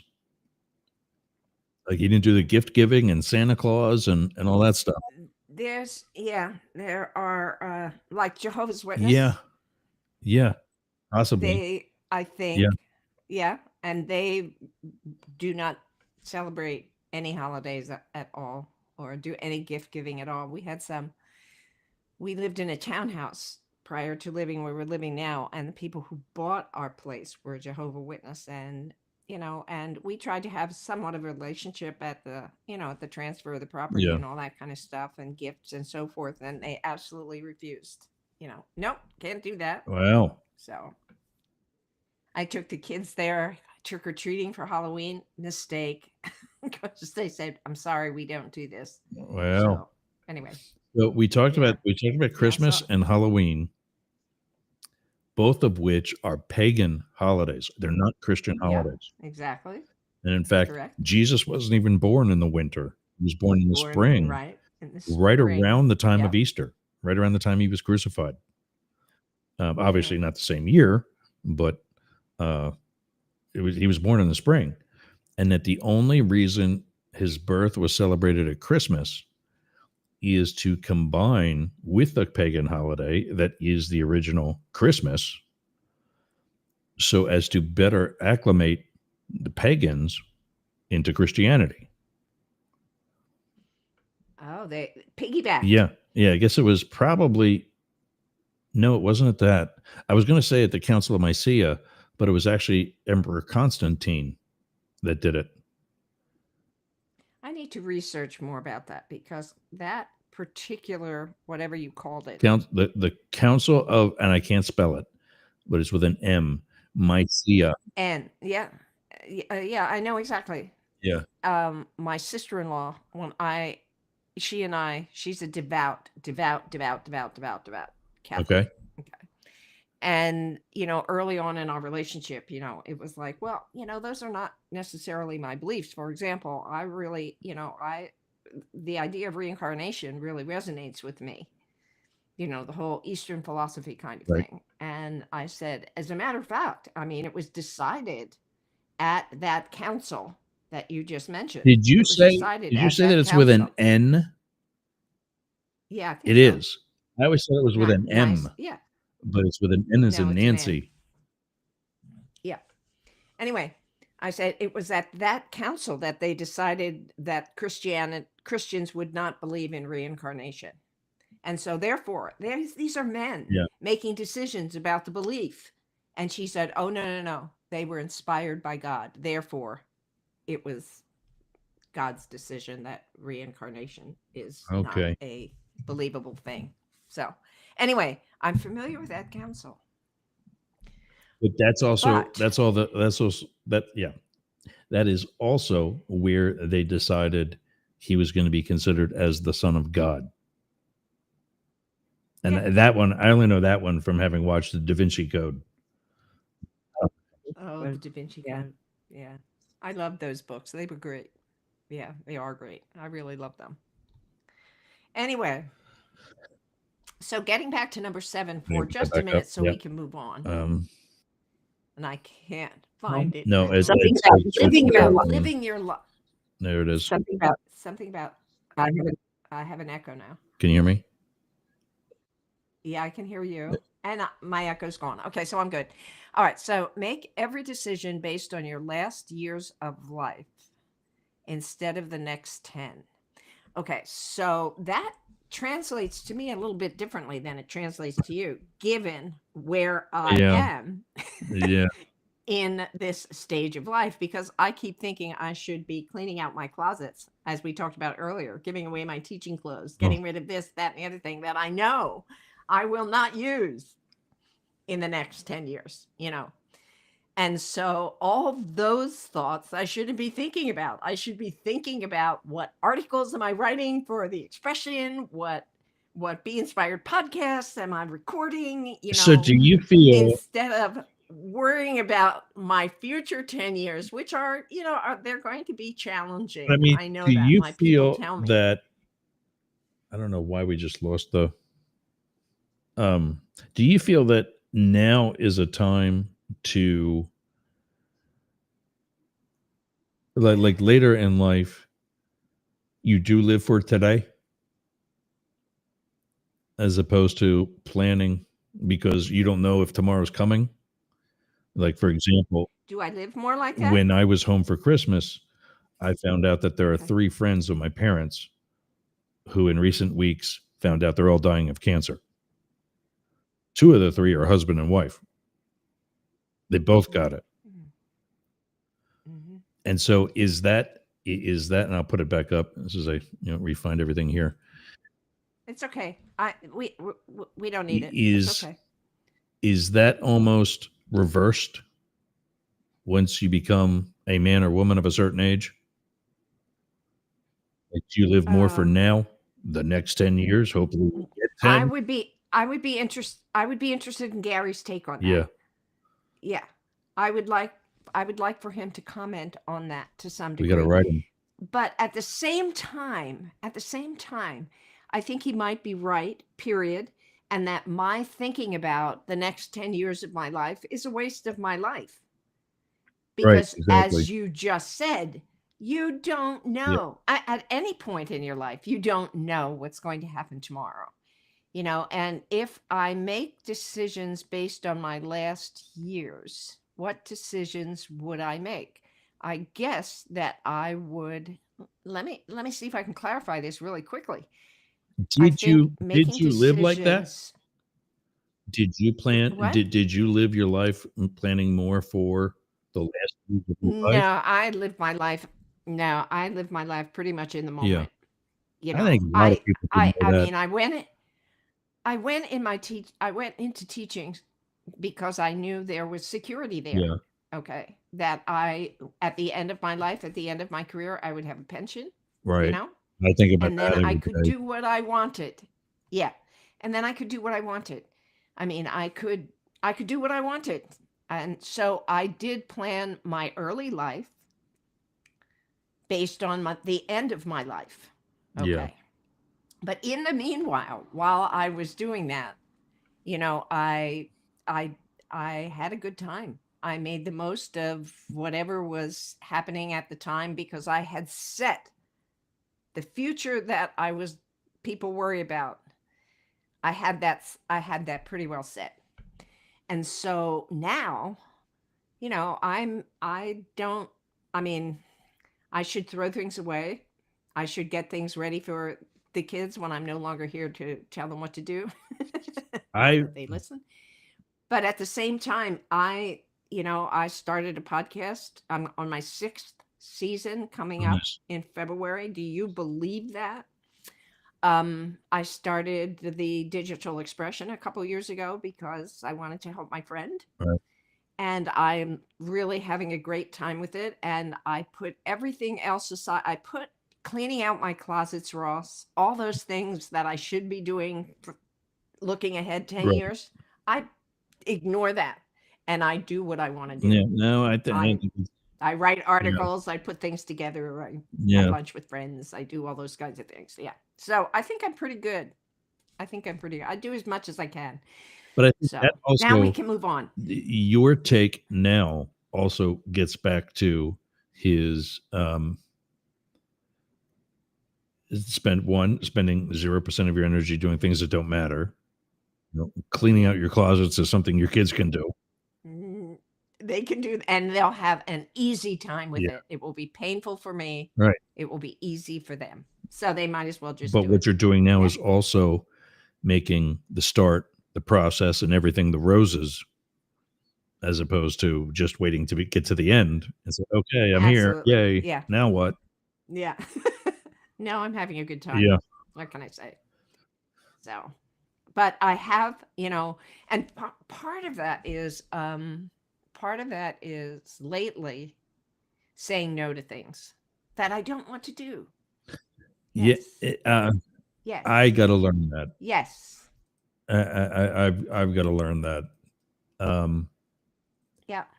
Is that hard? My husband always told me that I will learn to say no when I have no other choice. When I am so fully booked, when I'm so fully tired that I absolutely cannot. And he was right about that. I mean, I had trouble saying no until I couldn't. I just absolutely could not do one more thing. I could not take on one more responsibility. I could not take on one more job, one more volunteer thing. I could not do it. And then it got easy. Yeah. And then I said, I'm not, like Gary said, I'm not doing anything that I don't want to do anymore. And that means I don't sign up for 7:30 in the morning breakfast. I don't go out after 5 o'clock at night. I do not. It has to be really important for me to do that. And there are very few things. And I'm hoping my friends understand. And if they don't, I'm sorry. Yeah. So it took a long time for me. This is the one I was talking about. Playing the game is the roses. The entire process is the roses. When you're in it for the right reasons, you're smelling the roses every second of every day. Every second of every day along the way. Yeah. Yeah. Yeah. And not every second for me is roses, but that's okay too. And that gets back to a meme I had up on the expression in the past couple of days about Happy New Year. And that was a really cool thing. Did I share that with you at all? I was just sitting here thinking that I open the email every day and at least look through it. Yeah. Now, what would I have called that? Let me think just a second. I don't remember. Anyway, what the meme was about, when I say Happy New Year to you, and sometimes saying Happy New Year sticks in my throat because I know there are people who are struggling there. No, I know that people are in pain, and that saying Happy New Year to them sounds like a slap in the face. But this particular poem by a woman named, I believe, Donna Ashworth said, when I say Happy New Year to me, it's a Happy New Year to you. It's that I'm hoping you have more days of joy than misery. More days of beautiful things than ugly things. It's not that I think that today is the best day of the rest of your life. And it's not that I think every day is going to be happy and beautiful and all that. I'm hoping that you recognize that it's all part of life, the good, the bad, the ugly, and that it's all okay. And now, I did not quote that very well at all, but that really resonated with me. I loved that poem. And especially, the last couple of lines that she wrote. And I wish I were a better memorizer of stuff. Nancy, but I'm not. Anyway, Nancy did her line. So I feel a little more comfortable saying Happy New Year to people because now it makes more sense to me. Nancy did her line. I'm just wishing you more days of joy. I don't know if you knew her, but I know we talked about her son Pete Detterline from the planetarium. Yes, Pete Detterline. His mom was my 5th grade teacher at Copeland Dale. Okay. And Okay. in the morning exercises, like the Pledge of Allegiance, and we also did a thing where I think we did a moment of silence. Yeah. She would always tell us, remember, this is the first day of the rest of your life. Of the rest of your life. Yeah. You know, tomorrow or yesterday sucked. That's okay. Yeah. It's not here anymore. Yeah. Start over. Yeah. That's good. That's good too. All right. So now what we are looking at is So what? speaking of What we are suck, leaving behind in 24 and taking with us things and people in 25. So go. so I've come to the conclusion that staying behind in 2024 is a large amount of negativity. You know, we can figure out who, we can figure out what, but the whole Mr. Rogers thing is something that I'm going to really have to focus on because the world needs it.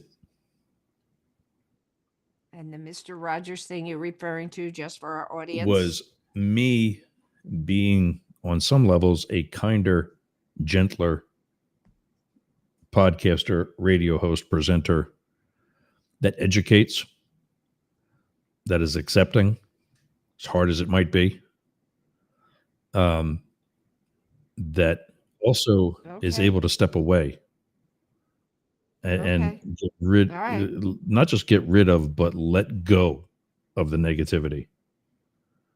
Okay. I've been even up to as Okay. recently as probably earlier this morning at some point, because I don't even remember it. And that's kind of the point. The smart ass comments on Facebook Okay. get me absolutely nowhere Nowhere. Right. Gotcha. except pissed off. Mm-hmm. Okay. And Now I and when I understand. see things like on January 20th, don't be surprised if the price of gas goes down again. Here's why the price of gas was down. Because there was a pandemic. There is this little thing called Right. supply and demand. And when nobody's going Exactly. anywhere, there's no Okay. demand. Yeah. But these, Yeah. I tried to explain that too. It didn't go anywhere. yeah, Yeah. I don't understand how you can call Joe Biden crooked Joe, old and Mm-hmm. senile, the pants pooper in chief I saw the other day, and not even suggest or consider the fact that each and every one of those names and characteristics applies to your candidate as well, Yeah. including How? pants pooper in Yeah. chief. Mm-hmm. And I just like, I have to spend more time because I know he did, especially over the holidays, he did episodes that would have been very relevant. And that's David Beckmeyer. Not only that there is what I've already established and have been saying, that there is a need for both sides to reach across the aisle and strive for Mm-hmm. peace. Mm-hmm. But how? I don't know. That is what is still so left out, besides what we talked And I about. tell you, and honestly, I think we have to be a little patient. Oh, yeah. And Yeah. wait for the moment. It is not the moment. It just is not the moment yet. Well, and that's what I said about know what's going to happen, I believe, inevitably. Mm-hmm. And that is Mm-hmm. that I was wrong about the November election. I've said this Mm-hmm. before too, and I'll say it many more times. I pray that I'm also wrong about the next 4 years. Mm-hmm. I don't want bad things to happen to our country. No. But unfortunately, No. I have a really sneaky suspicion that I will be standing here tapping my toe with my arms crossed when the kids come home late. And I'm standing here saying, I told you so.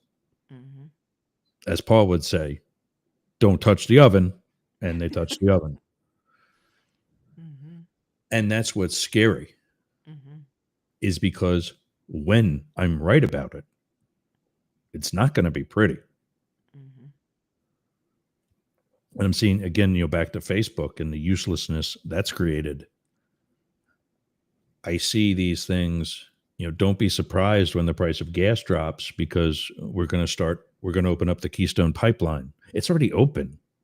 It's not at the level that it was, but it's never really shut down. But also, we as a country, during the latter half or however when of the Biden administration, have been drilling domestically Yeah. more in this less than a full administration than any other administration in history. Mm-hmm.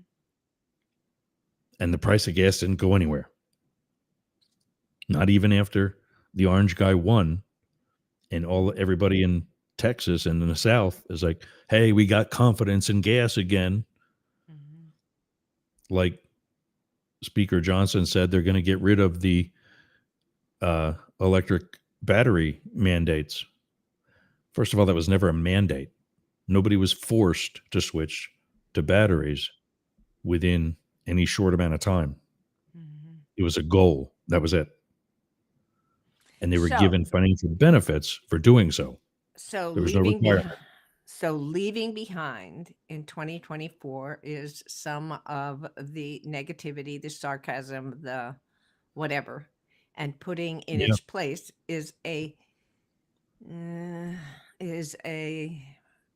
more accepting, kinder, gentler kind of thing. Well, I mean, Go ahead.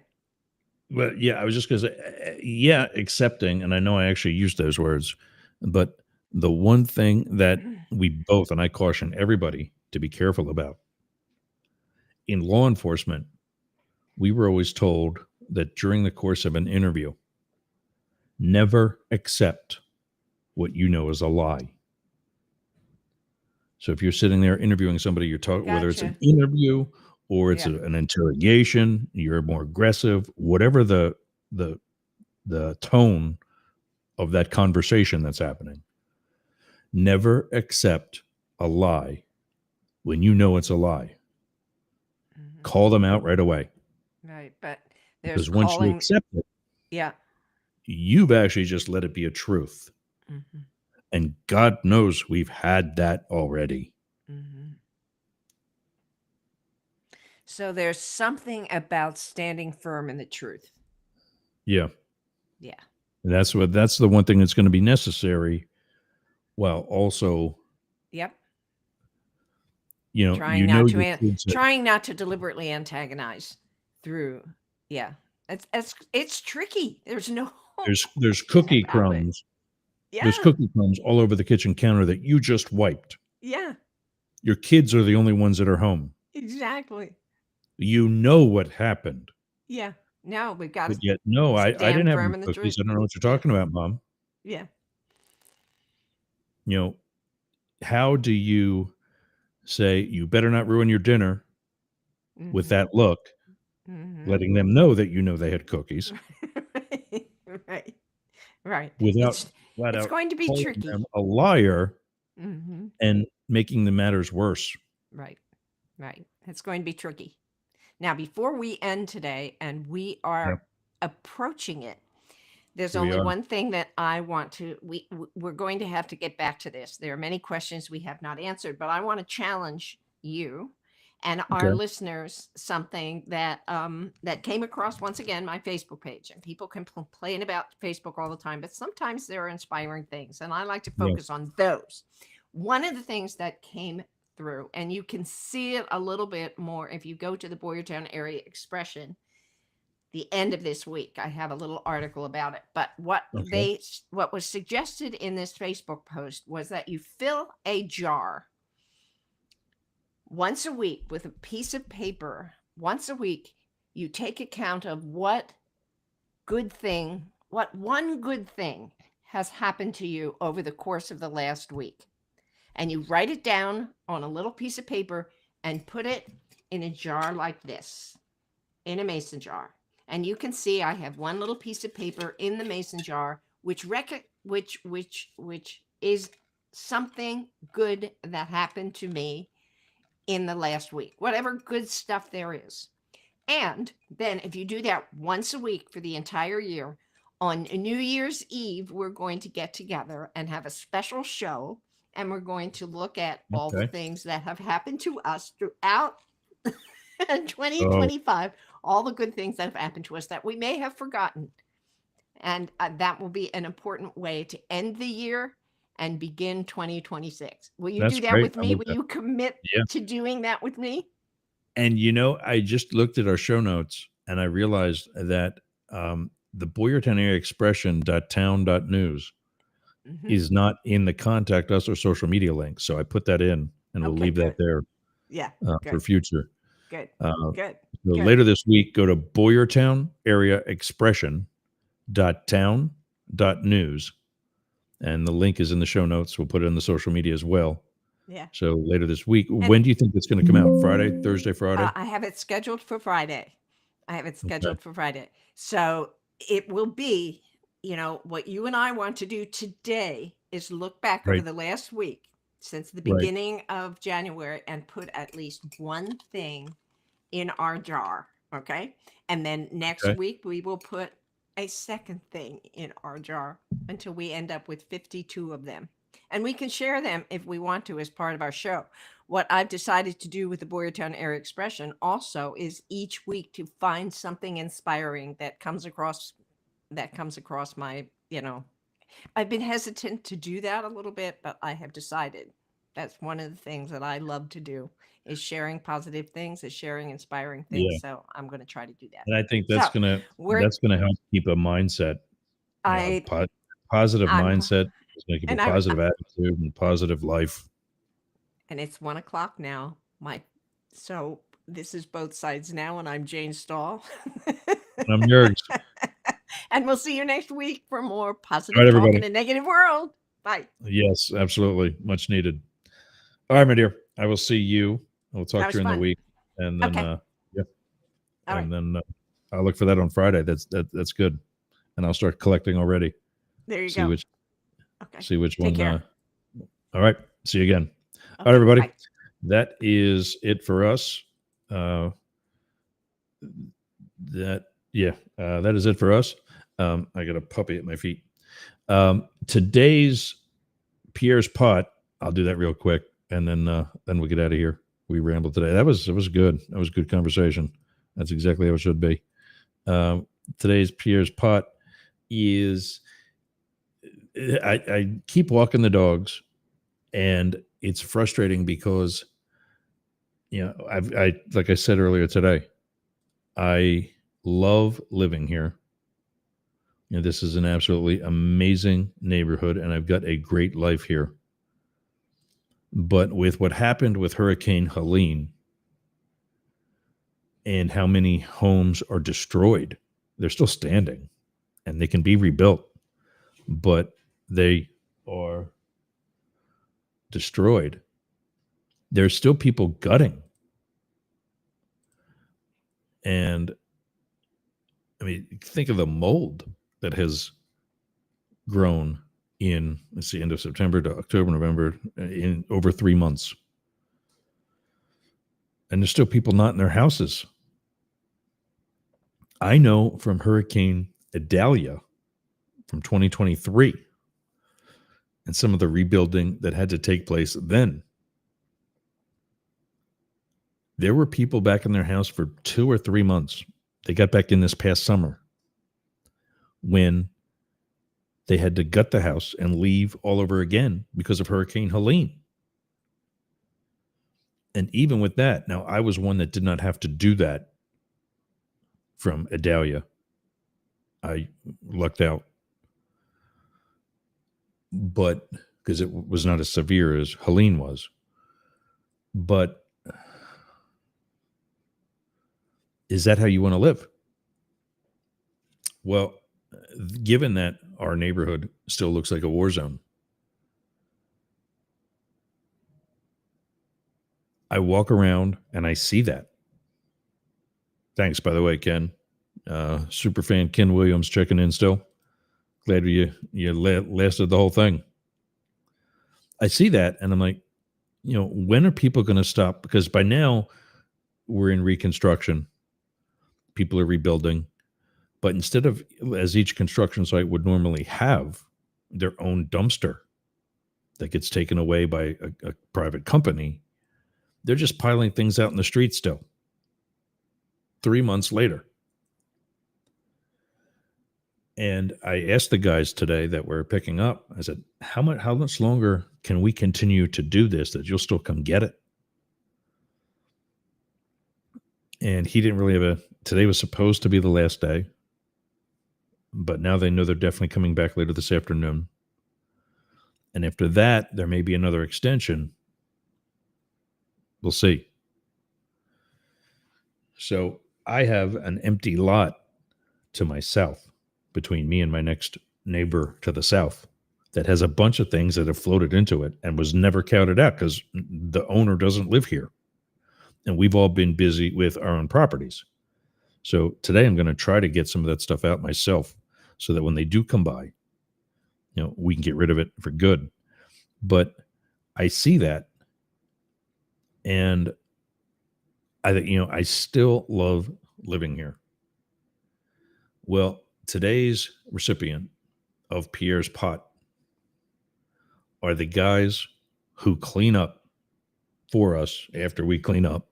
In other words, the guys who come by with the heavy equipment, scoop this stuff up off the curbs of the street and haul it away to landfills that it actually gets ground up and is actually used as fill. It gets ground up and is processed and is used at construction sites like large developments that need fill and whatever else. But it's something that's not needed nor wanted here anymore. So they, on the county's dime, still are removing things, at least as of later this afternoon. So it's going to be one of the things on my to-do list. It's already 1 o'clock, like Jane said. It's 5 after. And we lost 99.1. I'm presuming we also lost because we're only on for an hour with America One Radio. But it's time for me to check some email because we're expanding to some new stations. See if anything's come in. Nothing yet.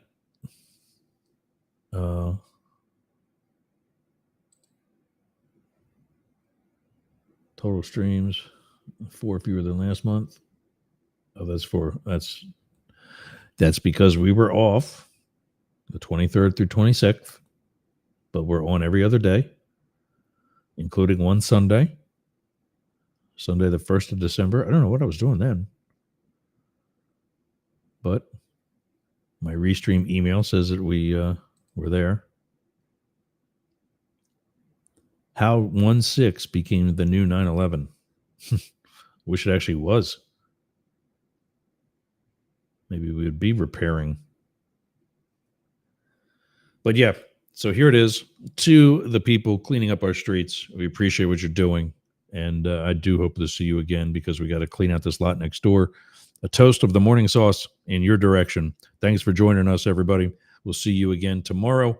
I'll be alone, but I'll have plenty to talk about. Hopefully you'll be joining me too. Thanks for running with the big dogs and going up the middle with both sides now. We'll see you tomorrow.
tellers will count and make a list of the votes cast by the electors of the several states. The tellers on the part of the two houses will take their places at the clerk's desk.